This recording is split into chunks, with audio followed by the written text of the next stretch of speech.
So hi guys, welcome back and finally हमारा जे advance का exam ख़त्म।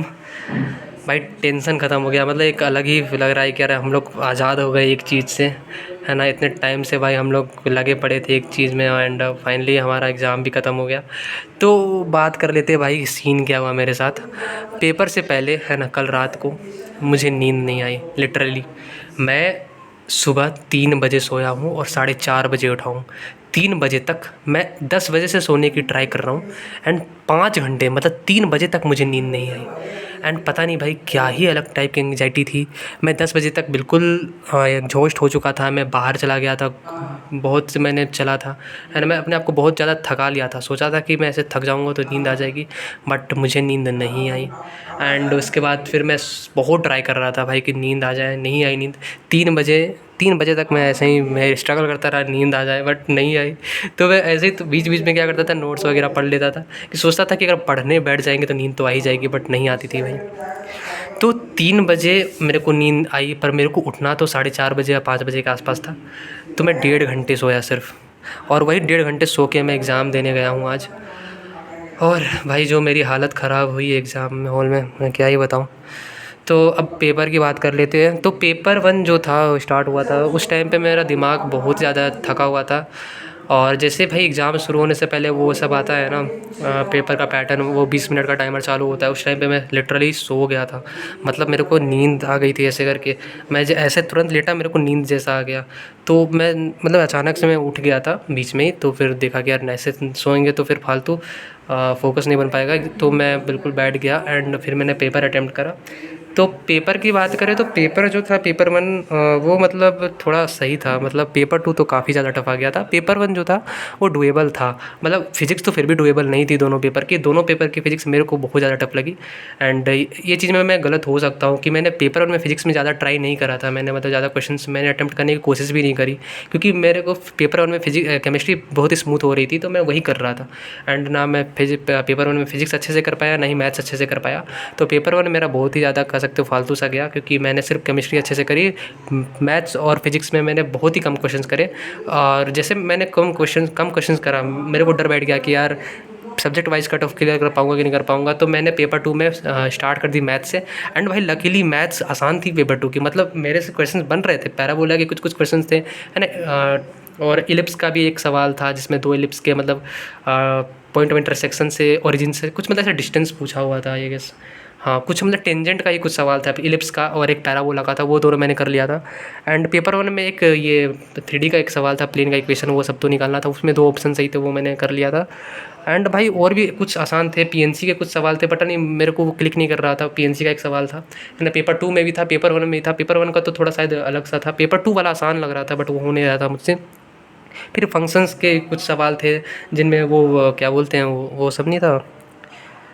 In total number of functions कुछ बताना था, ट्रांज़िटिव, है ना, 42 फंक्शंस है तो कितने होंगे, ऐसा कुछ था सवाल। बट वो सवाल मैंने प्रैक्टिस नहीं करी अच्छे से, तो वो सब सवाल नहीं बने थे मेरे से। मैथ्स थी डुएबल थी पेपर 2 की, तो मैंने ठीक ठाक कर दिया था अटेम्प्ट पेपर 2 में मैथ्स। और पेपर 2 में मैं फिजिक्स भाई बहुत ही ज़्यादा जानलेवा थी। मतलब कुछ हर एक सवाल में भाई चेक करना पड़ा था, हर एक ऑप्शन।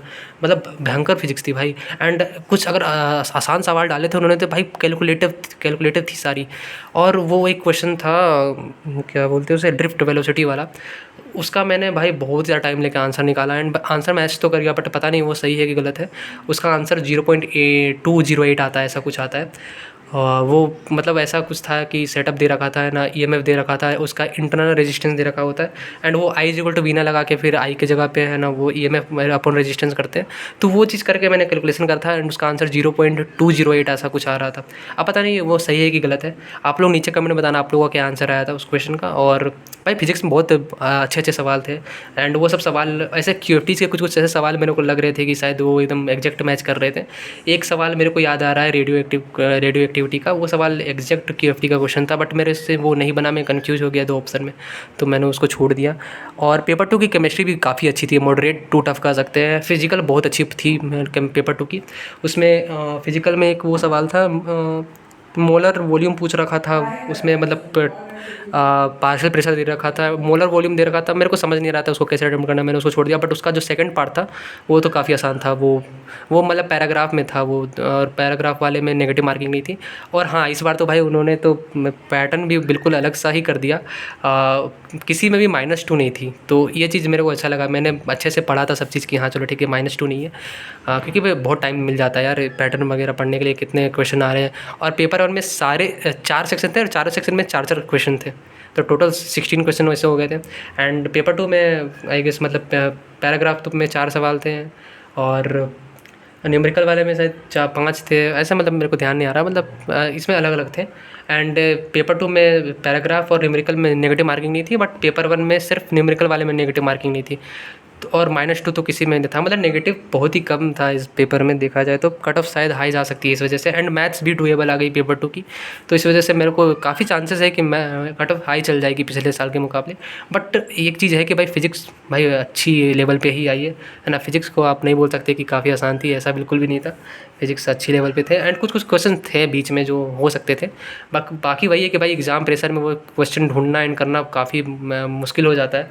और मैंने मैथ्स के जो पेपर 1 के जो सवाल है, मैंने बहुत सारे इजी क्वेश्चन छोड़ दिए, उन चक्करों में मैं उन सवालों में फंसता रह गया। एंड मैथ्स मैंने अच्छे से देखा ही नहीं था पेपर 1 का।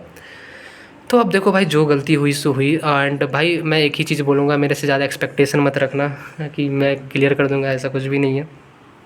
बाकी मैंने अपना जितना बेस्ट हो सकता था मैंने दिया। मैंने 1.5 घंटे की स्लीप में बहुत ज़्यादा थका हारा मैं था उस टाइम पे, एंड मैं जितना कर पाया मैं उतना कर पाया।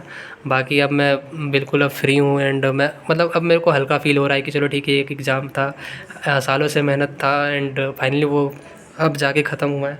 एंड काफ़ी कुछ चीज़ें सीखी है मैंने ड्रॉप ईयर में, तो ये लाइफ लॉन्ग ये चीज़ें भाई काम आएगी। तो बस यही था वीडियो में, एंड ज़्यादा कुछ तो पेपर को लेके बातें नहीं है मेरे पास, है ना। और आप लोग नीचे कमेंट में बताना आप लोगों को कैसा गया पेपर, एंड आप लोगों का कैसा ओवरऑल एक्सपीरियंस रहा, एंड सब्जेक्ट वाइज आप लोगों को कैसा लगा। मेरे हिसाब से सब्जेक्ट वाइज बोला जाए तो फिज़िक्स दोनों पेपर में टफ थी। मैथ्स पेपर 1 में मॉडरेट टू टफ थी, एंड पेपर 2 में ईजी टू मॉडरेट कर सकते हैं। बाकी सारे सवाल नहीं थे भाई आसान, है ना। कुछ सवाल थे बिल्कुल आसान थे, मेंस लेवल के सवाल थे पेपर 2 में मैथ्स के सेक्शन में। एंड केमिस्ट्री जो थी वो पेपर 1 में थोड़ी इजी थी, एंड पेपर 2 में मॉडरेट टू टफ साइड में थी। ये था मेरा ओवरऑल पेपर का एनालिसिस, एंड आप लोग नीचे कमेंट बताना आप लोगों को क्या लगता है। एंड भाई यही था वीडियो में, हम आगे देखते हैं किस तरह का वीडियो बनाएंगे। तो जेई का भी ख़त्म हो गया, रिस्पॉन्स शीट तो देखते हैं, अगर चेक करेंगे तो वो भी बता देंगे मार्क्स। आप लोग नीचे कमेंट बताओ कि मैं आप किस तरह की वीडियो लाऊं, क्योंकि अब तो एग्ज़ाम भी ख़त्म हो चुका है, एंड मेरे पास टाइम ही टाइम है। तो अगर आप कुछ और कंटेंट चाहते हो, एंड फेस रिवील भी करना बाकी है, तो वो सब भी देख लेंगे। एंड उतने सब्सक्राइबर्स तो है नहीं कि भाई फेस रिवील कर दिया जाए, बट चलो ठीक है, देख लेंगे। अब रिजल्ट आएगा उस दिन सोच रहा हूँ कि फेस रिवील भी कर दूँ। बाकी आप लोग नीचे कमेंट बताना, ठीक है। मिलते हैं नेक्स्ट वीडियो में, तब तक के लिए बाय बाय।